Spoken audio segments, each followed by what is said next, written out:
sombre, très sombre, maléfique, démoniaque.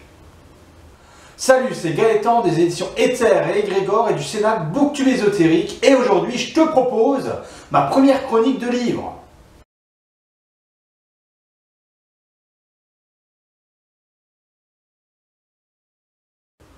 Aujourd'hui, le livre dont je vais te causer, qui était pas mal attendu par la communauté francophone ésotérique, c'est Cabale, Qliphoth et Magie goétique de Thomas Karlsson.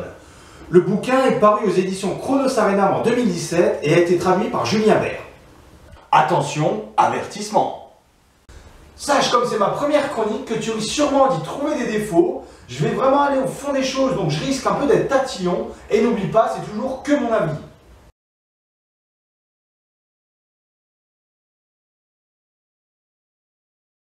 Alors l'ouvrage va traiter de 3 thématiques, pas de suspense, tout est dans le titre, Cabale, Qliphoth, Magie goétique. La Cabale est une tradition ésotérique définissant la création de l'univers et de l'âme humaine. La Cabale est principalement centrée autour de la tradition biblique. En outre, on pourrait la décrire comme une forme de théologie dont l'objectif est de connaître Dieu. Le terme Cabale est souvent utilisé pour qualifier le mysticisme juif, mais il fait aussi parfois référence à la mystique des nombres et à l'ensemble des systèmes numérologiques appartenant à d'autres traditions que le judaïsme. Alors, pour les Qliphoth, le livre nous dit: les déchets associés au mal donnent vie à une antistructure démoniaque et opposée à l'arbre de vie, ainsi qu'aux 10 séphirotes. Ces déchets portent le nom de Qliphoth, Qéliphoth ou Qliphoth, ce qui signifie peau, écorce ou coquille. Alors pour compléter le propos, l'ouvrage nous dit encore, je cite, « Toute une science démonologique se développa autour des spéculations concernant les Qliphoth et les 10 antimondes, aussi bien dans la Cabale juive que chrétienne. » Alors pour la dernière partie du bouquin, la magie goétique, l'ouvrage nous dit « La goétie est le nom de la première, mais aussi de la plus célèbre, partie de ce grimoire du nom de l'Émégéton, également appelée la petite clé de Salomon. La goétie contient les descriptions de 72 démons. » En gros, un sacré programme pour un livre qui ne fait que 300 pages.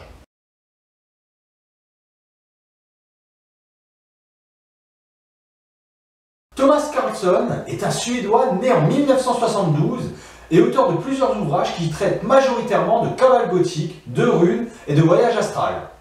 Avec un parcours universitaire long comme le bras, il a notamment un doctorat en histoire des religions et une maîtrise en histoire des idées. C'est aussi un chercheur à l'université et un prof de philo, religion et histoire. Il est aussi connu pour avoir fondé l'ordre ésotérique du Dragon Rouge. Dragon Rouge est un ordre international originaire de Suède qui étudie la magie, l'occultisme et le gothicisme, à la fois sur un plan théorique et pratique. Le système magique propre à Dragon Rouge repose sur les traditions que sont la cabale gothique, la runologie odinique, le tantrisme et l'alchimie. Pour te parler en quelques mots de l'éditeur, Chronos Arenam, sache que c'est un label des éditions Alliance Magique, spécialisé dans tout ce qui est art sombre, non conventionnel et contre-culture. Un peu tous les bidules underground, quoi.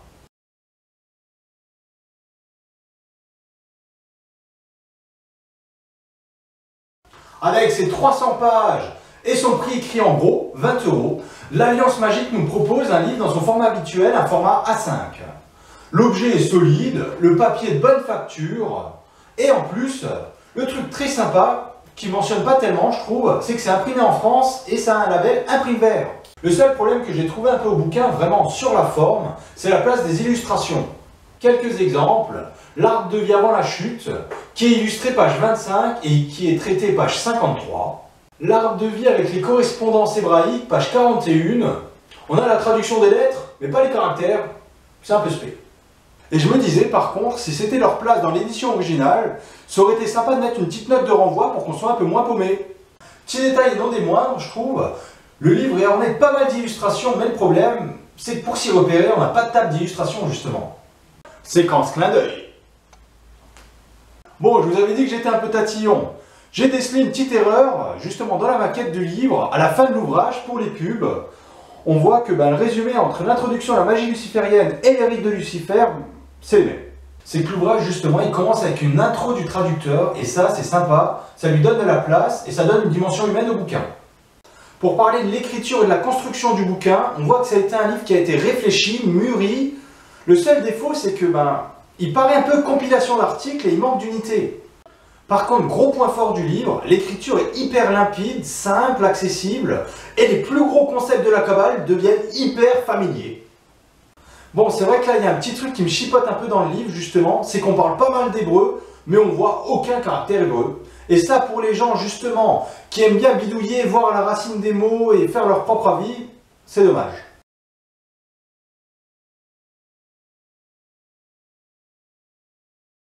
Pour te dire ce qu'on trouve au cœur de l'ouvrage, je vais le décomposer dans les 3 parties avec un petit focus sur les conceptions du mal. Alors l'auteur revient pas mal sur les théories de la création de la Kabbale. Vous y trouverez en gros des définitions et l'origine de la Kabbale, les doctrines de la création et des séphirotes, les propriétés des séphirotes et aussi un autre concept très important dans la Kabbale, la théorie du Tzimtzum. Chouette, par contre, il y a des petits trucs qui m'ont gêné. Par exemple, on trouve à la page 42 l'énumération des séphirotes, chose des plus banales, et leur traduction, sauf que le travers en général des bouquins de Kabbale, c'est qu'ils donnent la traduction et pas la compréhension. Te dire que Od c'est la victoire, ça vous aide pas vraiment quoi. Je te dis tout à l'heure justement que l'auteur revenait sur les différentes origines du mal. Dans le livre, tu trouveras détaillé la transformation de la séphira d'As en Malchut, la chute de Lucifer, l'importance de Lilith, ou l'importance encore de la séphira Géboura dans la chute. L'auteur revient justement aussi en détail sur la création des clifotes et fait un comparatif entre arbre de vie, arbre de la connaissance. L'autre bidule qui m'a justement embêté dans l'ouvrage et qui me fait penser que l'auteur a une doctrine assez orientée, c'est qu'il cite justement toutes les conceptions du mal, toute l'origine de la création, mais ne parle à aucun moment du tikkun, la théorie de la réparation. Mais si je te fais justement cette remarque et ce petit regret, c'est parce qu'à tout moment, l'auteur dit que dans la démarche de l'initiation clifotique, on peut faire marche arrière et rejoindre Dieu. Sauf qu'il ne donne pas les méthodes et ne parle pas de cette conception qui est fondamentale. Dans la deuxième partie du bouquin, les clifotes, l'auteur revient justement sur chaque clifot avec leurs attributs, leurs qualités et leur aspect initiatique. L'auteur propose de parcourir chacune d'elles comme une étape initiatique. Alors les explications sont claires, bien faites, vraiment intelligibles, complètes.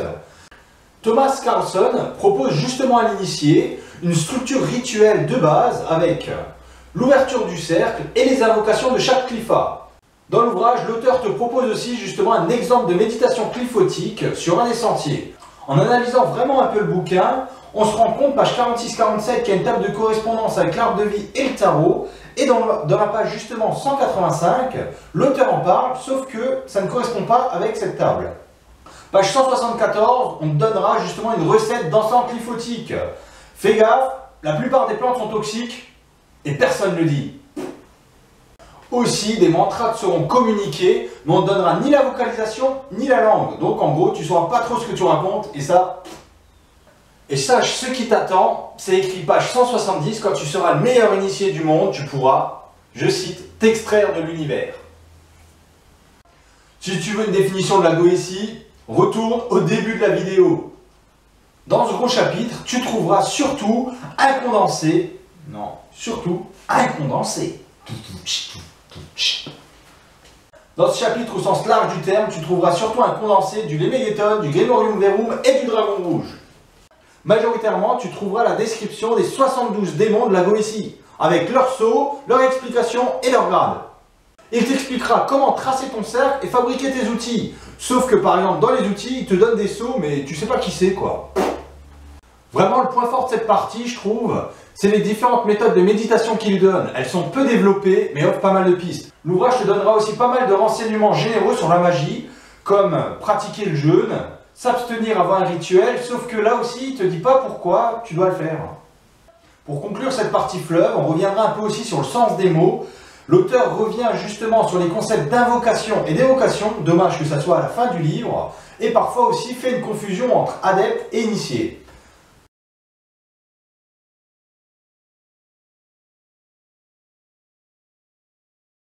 Le premier réflexe du lecteur pour justement savoir si l'auteur est fiable ou pas, c'est de regarder s'il y a une bibliographie. À la fin du livre, on en a une, mais elle est bancale. On a des livres justement où le titre est en anglais alors qu'ils sont parus en français, on a l'année mais pas de maison d'édition.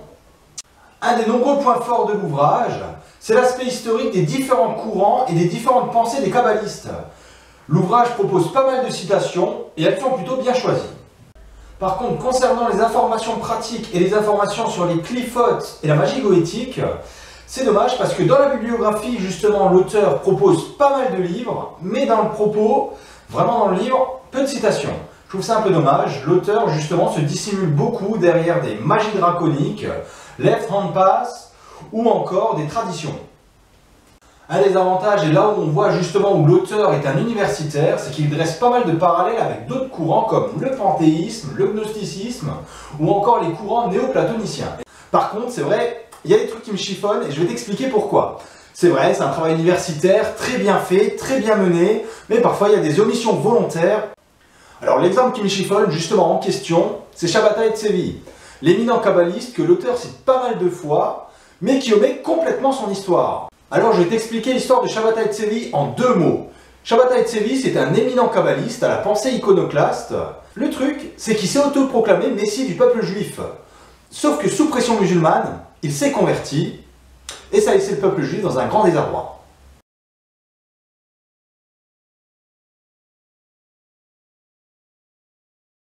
Pour conclure, le gros avantage du livre, c'est qu'il est concret, accessible et bien écrit. Autre point fort du livre, c'est sa première partie sur la Kabbale et les origines du mal. Elle est très bien argumentée.